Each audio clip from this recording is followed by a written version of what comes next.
Good afternoon. Welcome to another The Madison View. My name is Ralph Scott.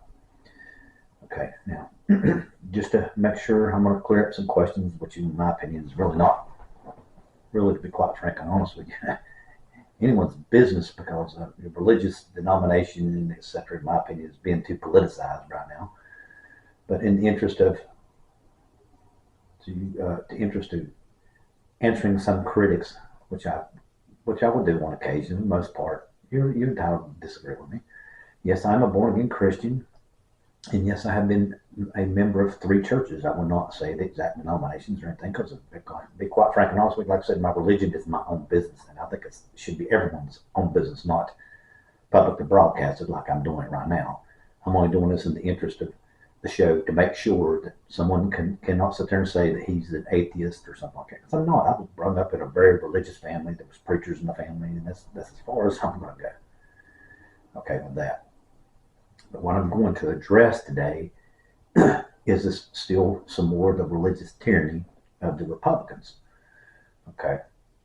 But it's all going to go back and forth between, different subjects. But the main major one I'm going to try to get through today is that, okay, the Republicans, and there's quite a few people, I'm not sure exactly if the Democrats preach this or not, but I know the Republicans do. They say the government is inefficient. Well, the United States government is designed to be inefficient because if the government was efficient, it could run all over you and you couldn't do anything about it. You know, because the most efficient way to do something is do what they think is right, regardless, and get it done. Well, it's not like that. This is a democratic government, and it's a process that has to do or has to take place in order for the government to be able to govern. Okay, and to explain it in an overall umbrella point of view, when the government, when the people go to the voting, go to the voting booth every 2 years. In my opinion, that's being neglected. A lot of people only vote every 4 years. You need to vote every two. And I will tell you straight up, as my patriotic duty, because, like I said, that's the major reason why I'm doing this is because of my patriotic duty to my family lineage, and also to my country, because I love what my grandfather did. I mean, it's the most beautiful country that's form of government that's been copied and mimicked by many countries since. You know, but the whole entire system is designed. You go to the ballot box, right, and when the majority of the people vote for the same thing, just like the same social agenda or economic agenda is prevalent in today's society, they all come together, they vote together, and they get a majority point of view, and the government does something inefficiently, but that's the way it's supposed to be. Remember, the government cannot be efficient because it'll run all over you, but something will get done. It'll get done clunkily and haphazardly, but it will get done. Okay, and then the other way our government works, which is exactly how it's designed to work as well, if no one can disagree on any issue that's in front of the civil, in front of our society at the time, or what are you going to say, the news, or whatever you want to put it, you should go down the ballot and go Republican, Democrat, Independent, whatever, whichever. Just make sure you divide the government, just straight down the middle, where it will not work, because you as the voter, like I said, are the one that's in control of this government. It isn't the Republicans. It is you. If you do not agree with what either side is saying, in my opinion, it's a duty to yourself, as much as anything else is to your country. You should divide the government. The government should be inefficient. It should not work. You should not give it the ability to do anything. There's nothing really pressing in the country. You should divide the ballot to make sure that somebody can't get up there and get power hungry and do something they shouldn't, which is another subject. The reason why I'm saying a divided government works better than what everybody thinks it does. Because if you go down the ticket and you vote Republican or Democrat, just straight down the ticket for many, many years, they're going to get power hungry and they're going to get greedy and they're going to start taking over. And a classic example of that is the Republicans right now. You've got a member of Donald Trump's former staff going down in these local elections and trying to say we need to take over from the bottom up. Take over? What do you mean take over? You want to take over the country is what you're trying to do. You're trying to impose religious tyranny on the country because you think you're a better Christian than everyone else. Remember, I explained that in my first video. The Constitution did not pick the best quote unquote religion.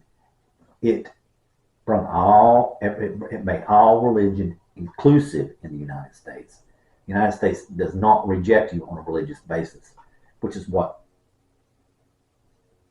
the Christian nationalists want to do. They want to reject you on the basis of religion. Okay, now here's the other subject that needs to be done. Trust me. I haven't yet, but just trust me. I'm going to give the Democrats down the road too, because like I told you in my first video, capitalism is a God-given gift, and the radical left will destroy capitalism. And just trust me, they're no saints either. But I just want to clear up some misunderstanding. In my opinion, it's very prevalent in today's society, in this country today, that the Republicans know how to manage an economy. No, they do not. Okay, here is a classic example. Okay, I met a man. I won't give no names or specifics about the business, etc. But he had a family. He was in a family business, and they were doing quite well for many years. Well, this was also during the time frame that W, Republican, done that Chinese, gave business tax credits to move overseas. Trust me, I've seen it with my own eyes. I've seen businesses move out as fast as they could. Been in communities for 20, 30 years. Well, this guy, the distributor he was selling to, would no longer buy his product because the Chinese was doing it cheaper than him.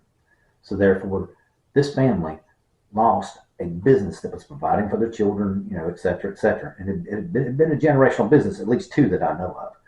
And that's a classic example, where they get on this big high hopes and big high kicks that they think they're going to solve everything. And I'll tell you right here now, all they were trying to do was just trying to bring down the labor costs in the United States by giving it to the Chinese.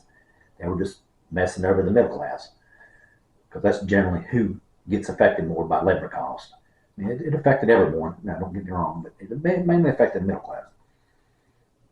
Okay, now let's go to the current issue that's on the ballots and on the minds of everyone. Biden has created inflation. No, Biden did not create inflation. There's actually a total of three things. Putin's war, which is, of course, war is useless. You're killing people. You're trying to take over a country that had a democratic process that you recognize that you recognize the borders, just because you want to, because you're pissed off about it. But that's one of the things that's not helping the world economy.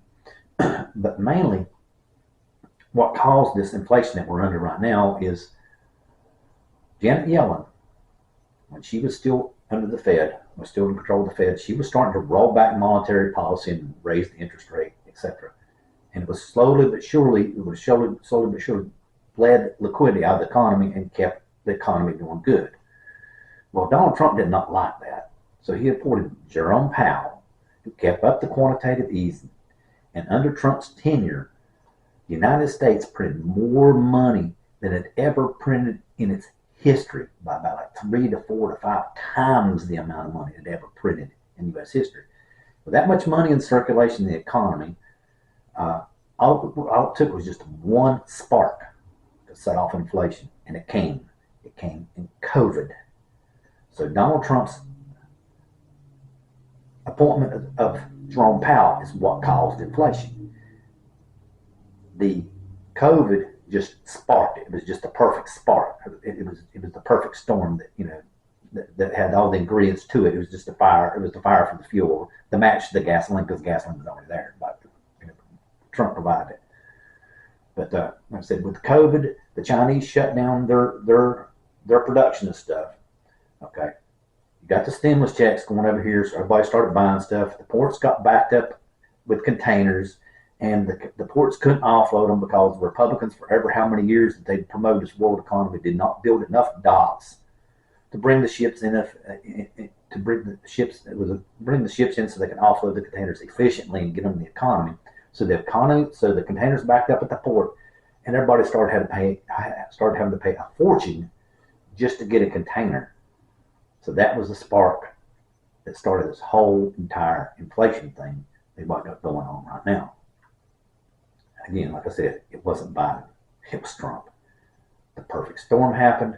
Yes, the COVID, but the fuel was there because of Donald Trump. That much liquidity in any system, no matter what form of government you have, all it takes is just one stumble, one trip, and you will get inflation. And that's exactly what happened.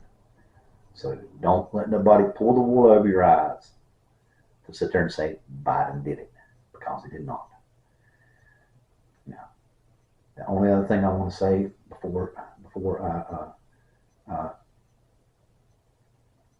close, again, like I said, this is all my opinion. I'm not encouraging anybody to vote, you know, any certain way.